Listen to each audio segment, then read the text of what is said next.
Hello friends, नमस्कार। मैं प्रियंका स्वागत करती हूँ आप सभी का आपके अपने चैनल टारगेट टीचर जॉब में। तो फ्रेंड्स, हम लोग पढ़ रहे थे हिंदी और हिंदी में हम लोग पढ़ रहे थे अलंकार। तो अलंकार में हमने पढ़ा था शब्द अलंकार, जिसमें अनुप्रास अलंकार तक हम लोगों ने देखा था। आज हम देखेंगे यमक अलंकार से। लेकिन दोस्तों, यहाँ पर सबसे पहले हम रिवीजन कर लेते हैं कि हमने क्या क्या चीज़ें पढ़ी थी और उसकी क्या पहचान थी, उसके क्या उदाहरण थे। तो फास्ट रिवीजन एक बार कर लेते हैं, जिससे कि आप अगर अभी इस चैनल में नए जुड़े होंगे तो आपको सारी चीज़ें पता चल जाएंगी। तो चलिए फास्ट रिवीजन एक बार कर लेते हैं। यहाँ पे देखिए, अलंकार सबसे पहले जानते हैं क्या। अलंकार का शाब्दिक अर्थ होता है आभूषण।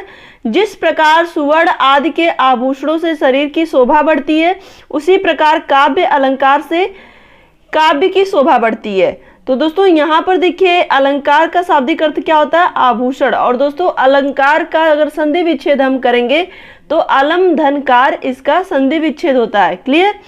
तो यहाँ पर देखिए, शब्द और अर्थ की शोभा बढ़ाने वाले धर्म, जिस गुण के द्वारा उपमेय तथा उपमान में समानता स्थापित की जाए, को अलंकार कहते हैं।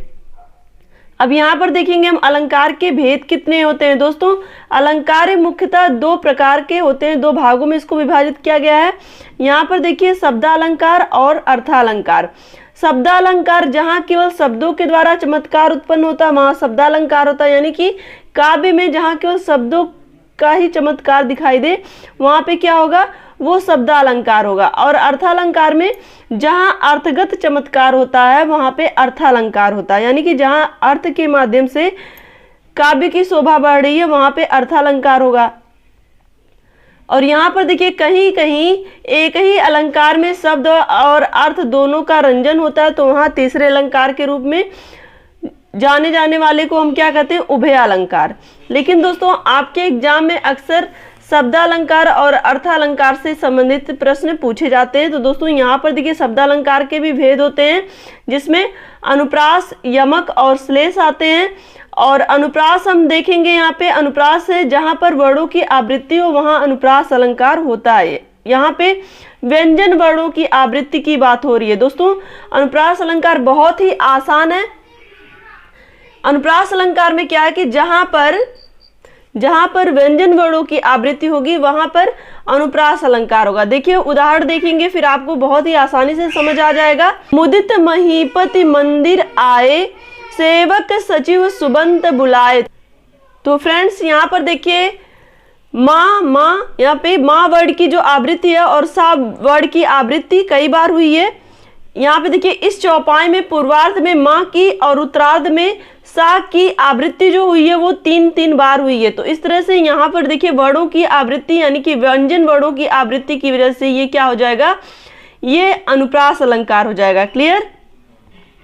यहाँ पे देखिए, बंदो गुरुपद पदुम परागा, सुरुचि सुभाष सरस अनुरागा।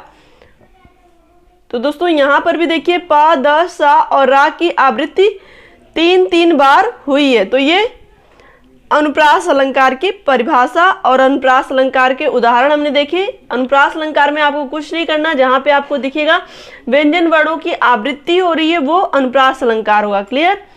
चलिए अब आगे देखते हैं छह का अनुप्रास। दोस्तों देखिए, यहाँ पे अब अनुप्रास अलंकार के भी हम 5 भेद देखेंगे। तो छह का अनुप्रास पहला भेद है। छह का अनुप्रास में देखिए, अनेक व्यंजनों की एक बार स्वरूपतः व क्रमतः आवृत्ति होती है, वहां पे छह का अनुप्रास होता है। यानी कि अनेक व्यंजनों की एक बार स्वरूपतः व क्रमतः आवृत्ति, यानी कि उसी स्वरूप में वो दोबारा फिर से आएंगे, तो वो वहां पे छह का अनुप्रास होगा। यहाँ पे देखिए, अभी आपको उदाहरण देखेंगे, आपको तुरंत समझ में आ जाएगा। बंदो गुरु पद पदुम परागा, सुरच सुभाष सरस अनुरागा। तो दोस्तों, यहाँ पर देखिए, यहाँ अनेक व्यंजनों पद और पदुम में पाद और सूरज और सरस में सा और रा की स्वरूपतः और क्रमतः एक बार आवृत्ति है। अतः ये क्या हो जाएगा, छह का अनुप्रास हो जाएगा। जहां पे व्यंजन पदों की जो आवृत्ति होगी वो स्वरूपतः होगी और क्रमतः होगी, यानी कि उसी रूप में वो दोबारा फिर से प्रयोग किए जाएंगे, तो वहां पर आपका हो जाएगा छह का अनुप्रास। क्लियर। चलिए दूसरा देखते हैं। ये आपके अनुप्रास अलंकार के भेद में हम देख रहे हैं। तो यहाँ पे देखिए वृत्यानुप्रास, अनेक व्यंजनों की अनेक बार स्वरूपता व क्रमता आवृत्ति हो तो वहां पे वृत्यानुप्रास होगा। दोस्तों देखिए छह का अनुप्रास में क्या था, अनेक व्यंजनों की स्वरूपता और क्रमता आवृत्ति केवल एक बार हुई है, लेकिन यहाँ पर अनेक बार होने की बात हो रही है। आपको इतना ही ध्यान रखना, छह का में क्या है, एक बार होगी आवृत्ति और वृत्या में अनेक बार होगी। तो उदाहरण देखिए फिर समझ में आ जाएगा।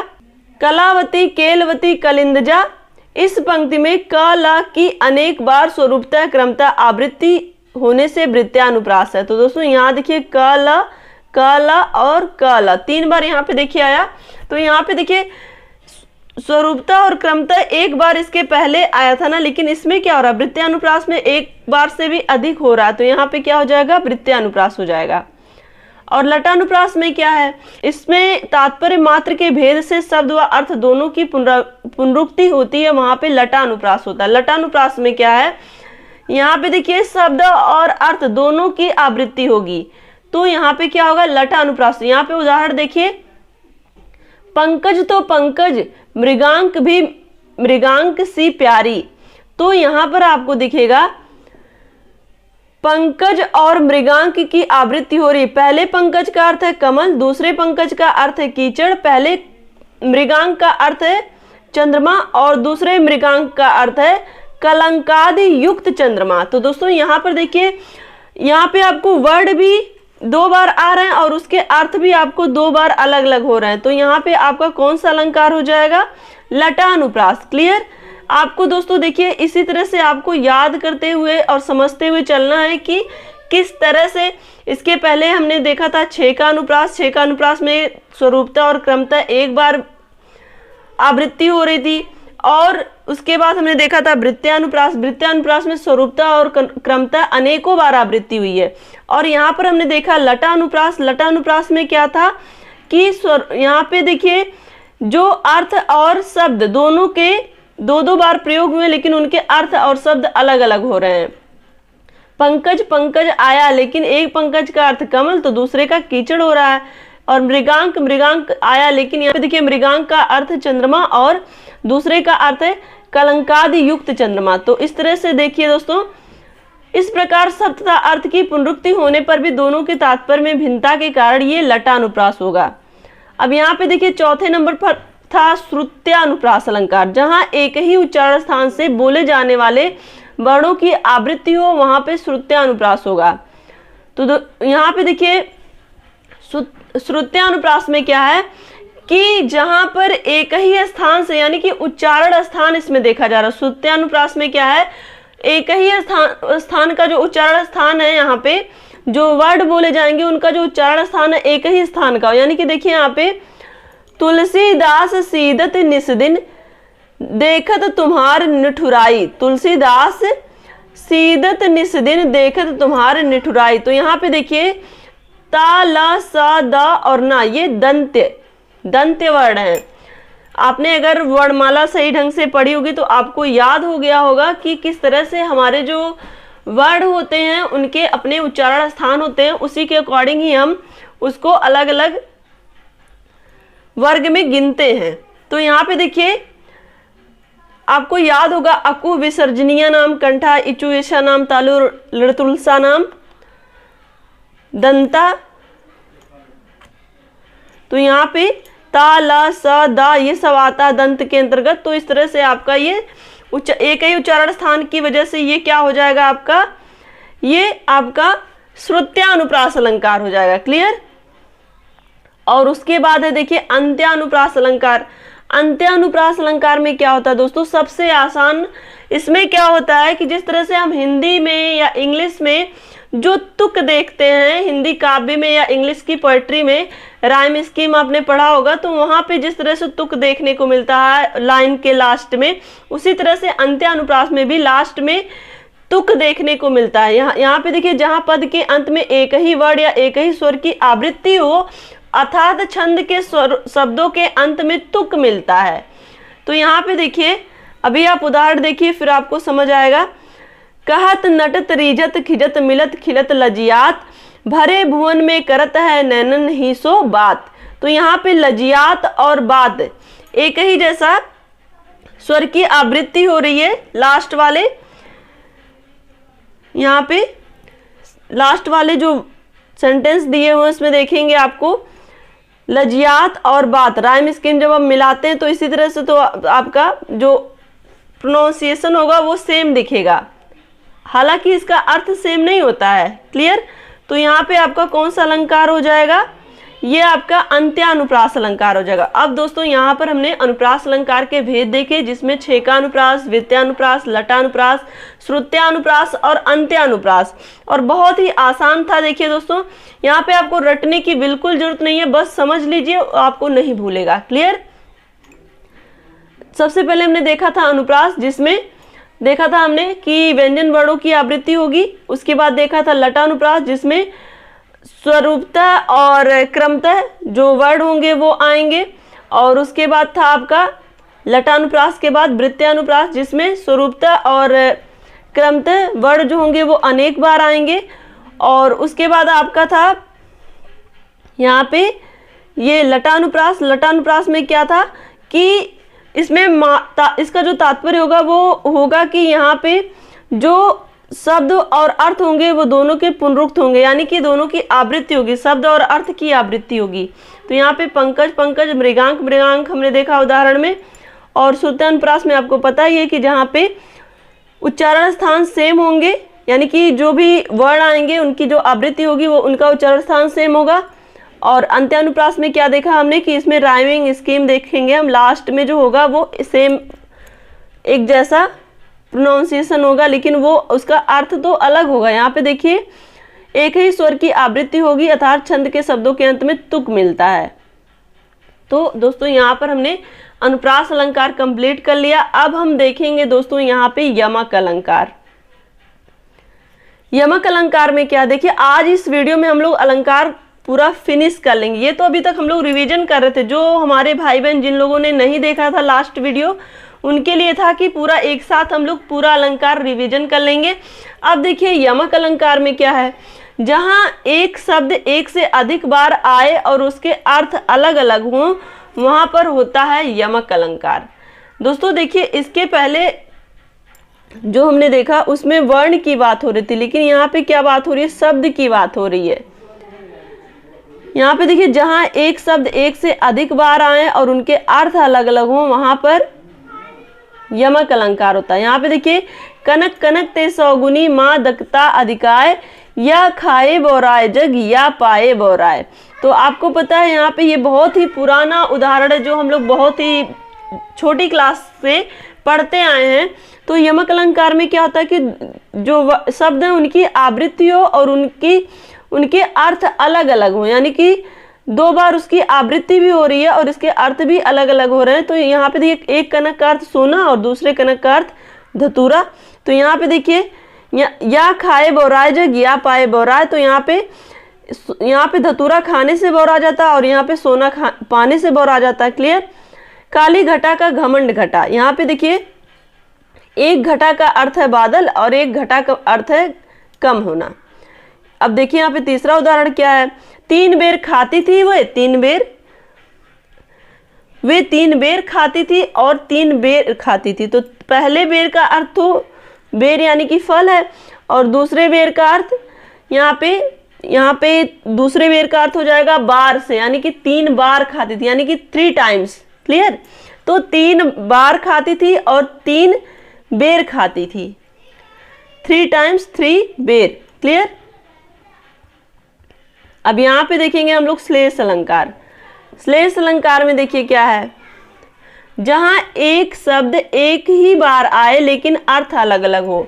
देखिए वहां पे एक जो शब्द थे वो इसके पहले जो हम लोग ने देखा था यमक अलंकार में, यमक अलंकार की क्या परिभाषा, जहां एक शब्द एक से अधिक बार आए और उनके अर्थ अलग अलग हो तो यमक अलंकार होगा। लेकिन यहाँ पे श्लेष अलंकार क्या कह रहा, जहां एक शब्द एक ही बार आए, इसके पहले था एक शब्द एक से अधिक बार आए यमक में, लेकिन श्लेष में क्या कह रहा है कि एक शब्द एक ही बार आए लेकिन उनके अर्थ अलग अलग हों। क्लियर? दोनों में अंतर पता चला। उसमें एक शब्द एक से अधिक बार कह रहा था लेकिन उसके अर्थ अलग अलग हो, और इसमें कह रहा एक शब्द एक ही बार आए लेकिन उसके अर्थ अलग अलग हो। क्लियर? तो श्लेष अलंकार वो हो जाएगा। उदाहरण देखिए फिर समझ आ जाएगा। रहीमन पानी राखिए बिन पानी सब सून, पानी गए न उबरे मोती मानुष चून। तो यहाँ पर देखिए मोती मानुष चून, एक ही पानी के लिए यहाँ पे मोती जो है, अगर यहाँ पे मोती के लिए पानी का क्या अर्थ है? उसकी चमक से है। और मनुष्य के लिए पानी का अर्थ क्या है? उसकी प्रतिष्ठा और सम्मान से है। और चूने के लिए पानी का क्या अर्थ है? जब चूने में जल मिला दिया जाता है तो वो चूना, फिर यहाँ पे चून लिखा ना यहाँ पे, तो इस चून का मतलब क्या होता है? चूना। तो चून यानी कि चूने में जब पानी मिला दिया जाता है तो फिर उसको दोबारा हम रीयूज नहीं कर सकते, यानी कि एक बार वो पानी पड़ गया तो वो फिर धीरे धीरे वो उसी टाइम के लिए केवल सही रहता है, बाद में उसका कोई यूज नहीं रह जाता है। यहाँ पे देखिए दूसरा उदाहरण क्या है? चरण धरत चिंता करत, चितवत चारहु ओर, सुबरन को खोजत फिरे कवि व्याभिचारी चोर। तो दोस्तों यहाँ पे देखिए सुबरन, सुबरन मतलब यहाँ पे देखिए सुबरन को खोजत फिरे कभी व्याभिचारी चोर। तो यहाँ पे देखिए कवि के लिए सुंदर वर्ण, व्याभिचारी के लिए सुंदर स्त्री और चोर के लिए सोना। तो यहाँ पे सुबरन के तीन अर्थ हो गए।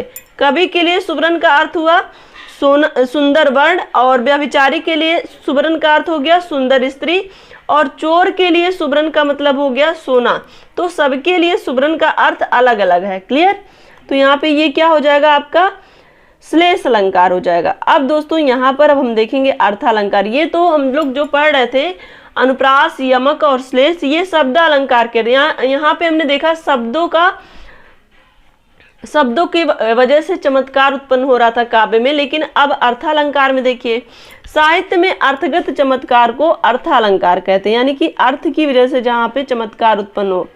अब दोस्तों सबसे पहले देखिए यहाँ पे अर्थालंकार के अंतर्गत उपमा अलंकार आता है।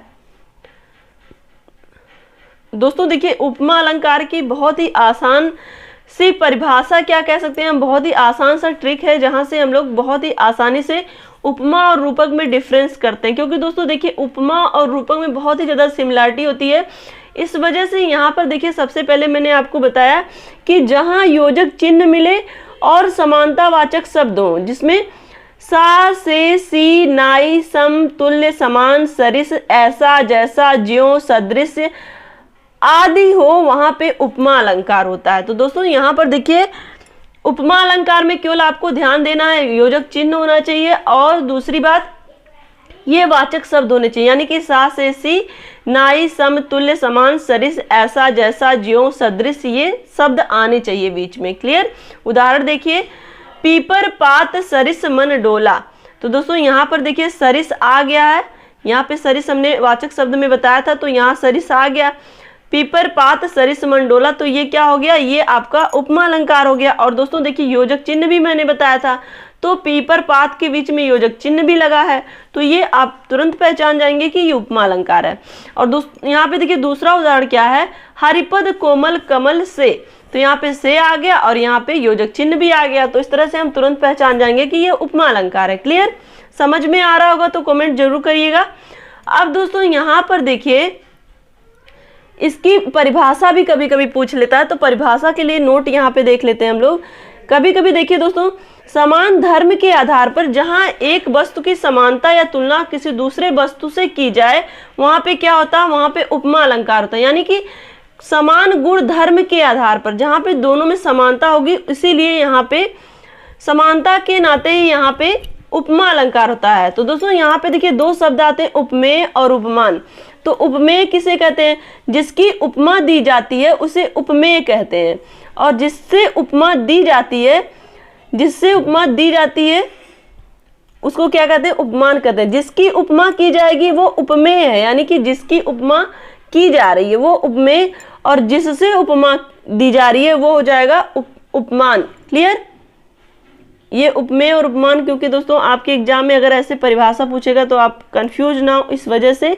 तो यहाँ पे हमने देखा कि उपमा अलंकार में समानता की वजह से जहाँ पे तुलना हो रही है, उपमा दी जा रही है, तो वो उपमा अलंकार हो जाएगा। अब रूपक अलंकार देखिए, जहां योजक चिन्ह मिले और समानतावाचक शब्द ना हो वहां पे रूपक अलंकार। दोस्तों देखिए एकदम अपोजिट होता है। इसके पहले हमने देखा कि जो उपमा अलंकार था उसमें योजक चिन्ह थे और समानतावाचक शब्द थे, सा सी से ज्यों, ये हमने पढ़ा। लेकिन रूपक अलंकार में क्या है, योजक चिन्ह तो है लेकिन इसमें समानतावाचक शब्द नहीं रहते, कोई भी शब्द नहीं रहता, बस आपको योजक चिन्ह दे देगा। तो यहाँ पर देखिए क्या है, उदाहरण, चरण कमल बंदो हरिराई। अब यहाँ पे देखिए कमल और चरण, चरण कमल, इसके पहले हमने देखा जो उपमा अलंकार था उसमें चरण कमल सा इस तरह से या ज्यों या ऐसे कुछ वर्ड दे देता जिसकी वजह से हमें लगता है कि उपमा, लेकिन यहाँ पे देखिए सीधे चरण कमल, इसमें कोई अंतर नहीं बता रहा, यानी कि चरण जो है वो कमल ही है। तो यहाँ पे चरण कमल बंदो हरिराई, तो यहाँ पे देखिए योजक चिन्ह तो हमें मिल रहा है लेकिन यहाँ पे समानता सूचक शब्द कहीं नहीं है, तो ये आपका रूपक अलंकार हो गया। और यहाँ पर देखिए मैया मैं तो चंद्र खिलौना लय हूं, यहाँ पे देखिए चंद्र खिलौना के बीच में आपको योजक चिन्ह तो दिख रहा है लेकिन यहाँ पे कोई आपको चिन्ह नहीं दिख रहा, जैसे सा से सी ये सब कहीं नहीं दिख रहा, तो यहाँ पर भी आपका रूपक अलंकार। पायो जी मैंने राम रतन धन पायो, तो यहाँ पे राम रतन धन पा ले, राम रतन सादृश्य नहीं कोई यहाँ पे कुछ लिखा है, यानी कि सामान या सादृश्य या सी कुछ ऐसा वर्ड नहीं है, तो यहाँ पर भी आपको यहाँ पे योजक चिन्ह मिला। तो दोस्तों आपको बस यही ध्यान, जब आपको उदाहरण देके पूछेगा तब आपको यही रूपक और उपमा में आपको यही देखिए दोनों आपके ऑप्शन में रहेंगे, रूपक भी रहेगा और उपमा भी रहेगा। तो आपको बस यही ध्यान रखना है कि जहां पर योजक चिन्ह और साथ ही आपको समानतावाचक जो शब्द है वो मिले तब आप जानेंगे उपमा है, लेकिन अगर आपको योजक चिन्ह मिल रहा है कोई समानतावाचक शब्द नहीं मिल रहा है तो वहां पे आपको रूपक समझना, ठीक। तो रूपक की यही पहचान होती है। अब दोस्तों यहाँ पर देख लीजिए, उपमेय और उपमान का साथ साथ वर्णन क्या कहलाता है, रूपक कहलाता है। उपमेय को उपमान का रूप देना ही रूपक कहलाता है। दोस्तों देखिए यहाँ पे राम रतन, राम रतन, सीधे राम रतन उपमेय और उपमान, चंद्र खिलौना उपमेय और उपमान एक साथ दिख रहा है, लेकिन दोस्तों यहाँ पे कोई भी आपको समानता सूचक शब्द नहीं दिख रहा, तो ये आपका रूपक हो जाएगा। क्लियर, इतना आपको ध्यान रखना है। अब दोस्तों नेक्स्ट हम चलेंगे यहाँ पे उत्प्रेक्षा अलंकार। उत्प्रेक्षा अलंकार में क्या होता है, जहाँ पर उपमेय में उपमान की संभावना की जाए वहाँ पे उत्प्रेक्षा अलंकार होता है। तो उत्प्रेक्षा अलंकार यहाँ पे देखिए उपमेय में उपमान की संभावना की जा रही है, यानी कि यहाँ पे संदेह की एक तरह से संभावना दर्शाया जा रहा है कि यहाँ पे उपमान और उपमेय में कोई संबंध दिख रहा है, तो यहाँ पे उत्प्रेक्षा अलंकार होगा। देखिए वाचक शब्द क्या होते हैं, इसमें भी दोस्तों जिस तरह से हमने देखा था उपमा में वाचक शब्द थे, इसी तरह से इसमें भी वाचक शब्द होते हैं, लेकिन इसके वाचक शब्द जो शब्द होते हैं वो अलग होते हैं। मनु मानो मनहु, जनु जानो जनहु, तो ये शब्द आप याद कर लीजिएगा, तो इसी से ही आपको मिल जाएगा। तो यहाँ पर देखिए, सोहत ओढ़े पीठ पत श्याम सलोने गात, मनहु नील मन सैन पर आतप परो प्रभात। तो यहाँ पे देखिए मनहु आ गया, तो ये आपका उत्प्रेक्षा हो गया। अब यहाँ पे देखिए, सिर फट गया उसका मानो अरुण रंग सा घड़ा, तो दोस्तों मानो यहाँ पे देखिए आ गया, तो आप इससे तुरंत जान जाएंगे, इसका जो शब्द रहता है ना, ये आपका पहचान वाचक शब्द मनु मानो जनो जानो से आप तुरंत पहचान जाएंगे कि यहाँ पर उत्प्रेक्षा अलंकार है। क्लियर, बस आपको इतना ही समझना है इसमें। चलिए आगे देखते हैं अतिशयोक्ति अलंकार। तो दोस्तों अतिशयोक्ति, यहाँ पे सबसे पहले आपको क्या ध्यान देना है कि अतिशयोक्ति लिखा कैसे जाता है, क्योंकि दोस्तों वर्तनी में इसमें 100% से 90% लोग अतिशयोक्ति लिखने में गलतियां करते हैं, क्योंकि हमें लगता है ना कि इसमें बड़ा सा जो है वो आधा है, लेकिन अक्सर ऐसे लोग लिखते हैं, ऐसे ही लोग लिख देते हैं, लेकिन दोस्तों ये टोटली रॉन्ग है। जो सही है वो है इस तरह से अतिशयोक्ति अलंकार। तो वर्तनी का आपका, अगर ये वर्तनी में आता तो आपका गलत नहीं होगा। इसका जो देखिए संधि विच्छेद क्या होता है, अतिशय धन उक्ति, ये हो जाता है गुण संधि। क्लियर, आप इसको ध्यान रखिएगा। छोटी बात को बढ़ा चढ़ाकर कहना अतिशयोक्ति अलंकार होता है, जिसको हम इंग्लिश में कहते हैं ना हाइपरबोल। तो यहाँ पर देखिए उदाहरण क्या है, आगे नदियां थी अपार, घोड़ा उतरे कैसे पार, राणा ने सोचा इस पार, तब तक चेतक था उस पार। तो दोस्तों यहाँ पर देखिए राणा अभी सोच ही रहे थे कि नदी, यहाँ एक शब्द तो यहाँ पे दे दिया अपार। अपार का मतलब जिसका कोई पार ही ना हो। यहाँ एक तरफ तो कह रहा है कि जो नदी थी वो अपार थी, और दूसरी तरफ ये कह रहे हैं कि यहाँ पे राणा जी ने सोचा, जब तक सोचा तब तक चेतक जो है उस पार हो गया था। तो यानी कि उनके सोचने भर के समय में ही घोड़ा उस पार हो गया, और जबकि यहाँ पे अपोजिट क्या है कि जो नदी थी वो अपार थी। तो इस तरह से यहाँ पे अतिशयोक्ति वर्णन है, तो ये अतिशयोक्ति अलंकार हो जाएगा। अब यहाँ पे देखिए, देख लो साकेत नगरी है यहीं, स्वर्ग से मिलने गगन को जा रही है। तो दोस्तों एक नगरी है जो स्वर्ग से मिलने गगन को जा रही है। तो यहाँ पे देखिए अतिशयोक्ति, स्वर्ग यानी कि वो जो नगरी है उसकी जो इमारतें वो गगन चुंबी इमारतें एक तरह से हम कह सकते हैं, उससे भी कहीं ऊंचे। तो यहाँ पे एक तरह से अतिशयोक्ति है। क्लियर? तो आपको पता ही चल गया होगा कि अतिशयोक्ति अलंकार है। दोनों ही उदाहरण एकदम आपको सटीक दिखे होंगे। अब यहाँ पे देखिए संदेह अलंकार। यहाँ पे देखिए दोस्तों कुछ जो अलंकार हैं, जैसे कि आपको इसके पहले हम लोगों ने पढ़ा यमक और श्लेष, उसके बाद हमने पढ़ा उपमा और रूपक। इसी तरह से देखिए संदेह और भ्रांतिमान, ये जो कुछ अलंकार है ना, इसमें बहुत थोड़ा सा डिफरेंस होता है, इसलिए हम कंफ्यूज हो जाते हैं। तो आपको कंफ्यूज नहीं होना है। इसके पहले जब हमने पढ़ा यमक और श्लेष, वहां पर भी हमने देखा क्या डिफरेंस था, और उसके बाद रूपक और उपमा में क्या डिफरेंस था। और अब देखिए यहाँ पे, इसीलिए मैं डिफरेंस भी साथ साथ बताते चल रही हूँ। अब यहाँ पर देखिए संदेह और अलंकार। दोस्तों देखिए, अगर आपको वीडियो एक बार समझ में ना आए, उसको दोबारा देखिए, दोबारा सुनिए। इससे क्या होगा, आपका जो कॉन्सेप्ट है वो क्लियर हो जाएगा। तो यहाँ पर दोस्तों वीडियो को लाइक करिएगा, अपने दोस्तों के साथ जरूर शेयर करिए, क्योंकि दोस्तों आपके लिए वीडियोज बनाना बहुत ही मेहनत का काम होता है। और अगर आप वीडियो को शेयर करते हैं तो वो मेरी मेहनत सफल होगी, हमारे अधिक से अधिक भाई बहन लाभान्वित हो पाएंगे। तो यहाँ पे देखिए संदेह अलंकार और भ्रांतिमान अलंकार हम देख रहे हैं। तो सबसे पहले जानते हैं कि संदेह क्या होता है।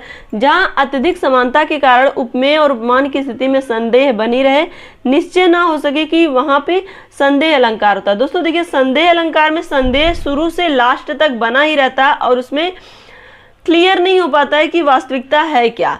तो यहाँ पे उदाहरण देखिए, सारी बीच नारी है कि नारी बीच सारी है, सारी ही की नारी है कि नारी ही की सारी है। तो दोस्तों यहाँ पर देखिए, आपको दिख रहा ना, शुरू से सारी बीच नारी है कि नारी बीच सारी, यहाँ पे संदेह बना है, और लास्ट तक, लास्ट लाइन में भी आपको संदेह बना ही रहता। तो यहाँ पे ये कौन सा अलंकार हो जाएगा, संदेह अलंकार हो जाएगा। क्लियर? इतना ही आपको समझना है कि यहाँ पर उपमेय और उपमान की स्थिति में संदेह बना रहता है और निश्चय ना हो पाता है, यानी कि निश्चय ना हो सके, वहां पे संदेह अलंकार होता है।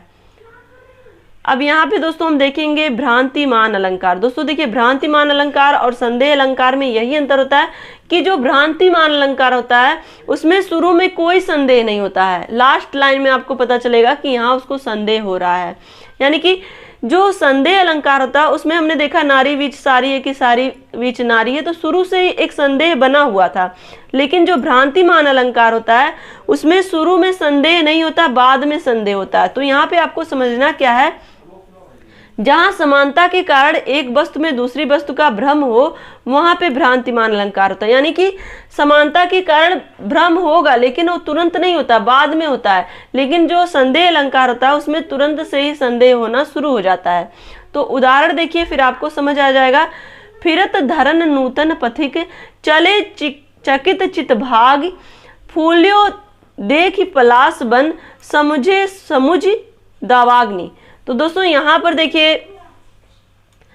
एक पथिक है जो अभी नया है और वो जा रहा है बाहर जंगल में, उसको पलास का वन दिखता है। पलास जो कि हमारे उत्तर प्रदेश का राजकीय पुष्प है। तो दोस्तों जब वो पलास का वन देखता है, तो चूंकि यहाँ पे जो समय है वो दोपहर का है, तो दोपहर में एक तरह से कह सकते हैं कि जो चीजें होती हैं वो और ज्यादा चमकती है। तो यहाँ पे जो पलास का वन है वो बिल्कुल रेड कलर का उसका फूल होता है। तो पूरे वन में पलास के वन को देखकर वो भ्रमित हो जाता है कि कहीं जंगल में आग लग गई है। तो दोस्तों यहाँ पर देखिए, दावाग्नि का मतलब होता है जंगल की आग, और इसी तरह से जठराग्नि, आपको पता होगा जठराग्नि मतलब क्या होता है,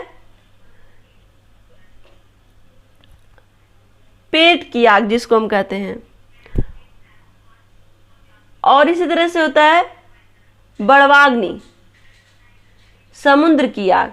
तो ये दोस्तों अक्सर आपके एग्जाम में पूछता है, आप समझिएगा, देख लीजिएगा बुक में भी इस तरह के क्वेश्चन आपके एग्जाम में, आपके जो भी कॉम्पिटेटिव एग्जाम होते हैं उसमें पूछा जाता है। तो दोस्तों यहाँ पर देखिए, यहाँ पे आपको क्या दिखा, यहाँ पे हम लोग पढ़ रहे थे भ्रांतिमान अलंकार। भ्रांतिमान अलंकार में देखिए पहले दूसरी लाइन में तो कोई भी संदेह नहीं हमें दिखा।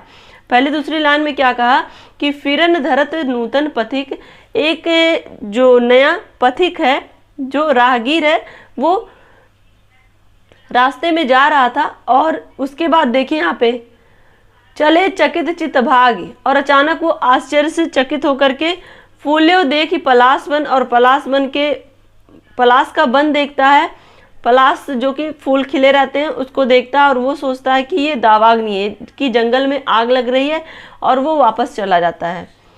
और दूसरा देखिए क्या है, पाए महावर देन को नाइन बैठी आए, फिर जान महावरी एड़ी मीड़ती जाए। तो दोस्तों यहाँ पर देखिए, यहाँ पर भी देखिए पहले लाइन में आपको कहीं संदेह नहीं दिख रहा है। पैर में महावर लगा देखकर नाइन, यानी कि जो पैर में कलर लगाती हैं वो देखती है, पैर में कलर लगाती है, तो पाए महावर देन को नाइन बैठी आए, पैर में महावर लगाने के लिए नाइन बैठती है। फिर वो उससे लगता है कि पैर में महावर लगा है, तो वो उसकी एड़ी को मलती है। यानी कि यहाँ पर जो एड़ी है वो इतनी सुर्ख रेड है, इतनी कोमल है, जिसको देखकर उस नाइन को भ्रम हो जाता है कि इसमें कलर लगा है पहले से ही, तो वो एड़ी को केवल यहाँ पे मिड़ती है। तो इस तरह से यहाँ पर देखिए शुरुआत के लाइनों में हमें भ्रम देखने को नहीं मिलता, यानी कि लास्ट में भ्रम उत्पन्न होता है, पहले तो वो उससे संदेह बिल्कुल नहीं आता है। तो यहाँ पर देखिए दोस्तों, संदेह और भ्रांतिमान में यही अंतर होता है कि संदेह अलंकार जो होता है उसमें शुरू से ही संदेह दिखाई देता है, लेकिन जो भ्रांतिमान होता है उसमें बाद में संदेह होता है, भ्रम हो जाता है। तो दोस्तों चलिए यहाँ पे देखते हैं, आपका यहाँ पे आपका अलंकार कंप्लीट हो गया। तो दोस्तों आशा करती हूँ कि आपको पूरा अलंकार समझ में आया होगा। जितना भी आपके एग्जाम में पूछा जाता वो सब हम लोगों ने पढ़ा। तो कमेंट करके हमें ज़रूर बताइएगा कि आपको अलंकार कैसा लगा। और दोस्तों अगर आप वीडियो पे नए हैं तो प्लीज़ चैनल को सब्सक्राइब जरूर कर लीजिएगा और अपने दोस्तों के साथ वीडियो को शेयर करिए, क्योंकि दोस्तों देखिए मेरी मेहनत तभी सार्थक है जब आप मेरा सपोर्ट करेंगे, और आपके लिए इतनी मेहनत होती है। तो दोस्तों मिलते हैं नेक्स्ट वीडियो में नए एनर्जी के साथ। Take care, bye bye, love you all, जय हिंद।